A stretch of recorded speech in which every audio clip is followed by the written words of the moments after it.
இந்தியாவுக்கும் மாலத்தீவுக்கும் இடையேயான நல்லுறவு பாதிக்கப்பட்டுள்ள நிலையில் அங்கிருந்த முதல் பேட்ச் இந்திய இராணுவத்தினர் இந்தியா திரும்பியுள்ளதாக தகவல்கள் வெளியாகியுள்ளது.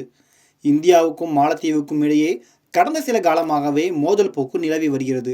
குறிப்பாக அங்கே அதிபராக முய்சு பதவியேற்ற பிறகு அங்குள்ள இந்திய வீரர்கள் உடனடியாக வெளியேற வேண்டும் என்பதை அவர் தொடர்ந்து வலியுறுத்தி வந்தார். இதற்கிடையே மாலத்தீவில் இருந்த இந்திய இராணுவ வீரர்களின் முதல் பேட்ச் இப்போது அங்கிருந்து வெளியேறியுள்ளனர்.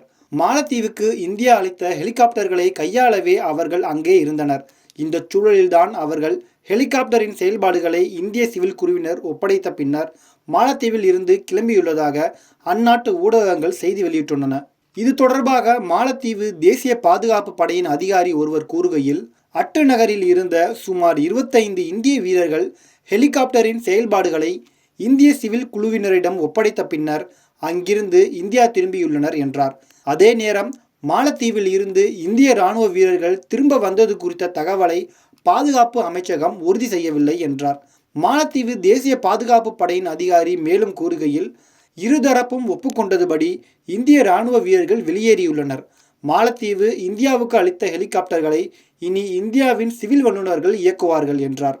இன்னும் 2 பேட்ச் இந்திய வீரர்கள் மாலத்தீவில் இருக்கும் நிலையில் அவர்கள் மே 10ஆம் தேதிக்குள் அங்கிருந்து இந்தியா திரும்புவார்கள் என்று அந்த அதிகாரி கூறியுள்ளார்.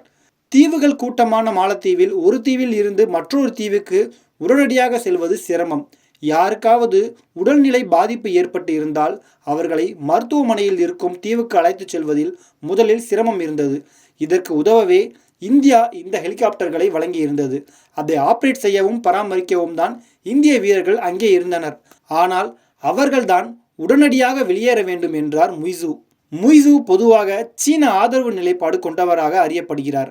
அவர் தேர்தல் சமயத்திலேயே இந்தியர்களை வெளியேற்றுவேன் என்பதை முன்னிறுத்தி பிரச்சாரம் செய்திருந்தார். பொதுவாக மாலத்தீவில் புதிதாக அதிபராக பதவியேற்போர் முதலில் இந்தியாவுக்கு தான் வருவார்கள். ஆனால் அந்த பாரம்பரியத்தை மாற்றி முய்சு முதலில் துருக்கிக்கும் சீனாவுக்கும் சென்றது குறிப்பிடத்தக்கது. மேலும் முய்சு மாலத்தீவில் இந்திய சிவில் குழு இருக்கவும் கடும் எதிர்ப்பு தெரிவித்தார். இது தொடர்பாக அவர் கூறுகையில், இந்தியா இப்போது என்ன செய்ய முயல்கிறது என்பது புரிகிறது. அவர்கள் இராணுவ யூனிஃபார்மை சிவிலியன் உடையாக மாற்றிவிட்டு திரும்ப முயல்கிறார்கள். அதை நாங்கள் ஏற்கவே மாட்டோம். மே 10 வரைதான் அவர்களுக்கு டைம். அதன் பிறகு மாலத்தீவில் இந்தியர்கள் யாரும் இருக்க மாட்டார்கள். இராணுவ சீருடை, சிவில் உடை என எதுவாக இருந்தாலும் இதுதான் எங்கள் நிலைப்பாடு என்று அவர் கூறியுள்ளார்.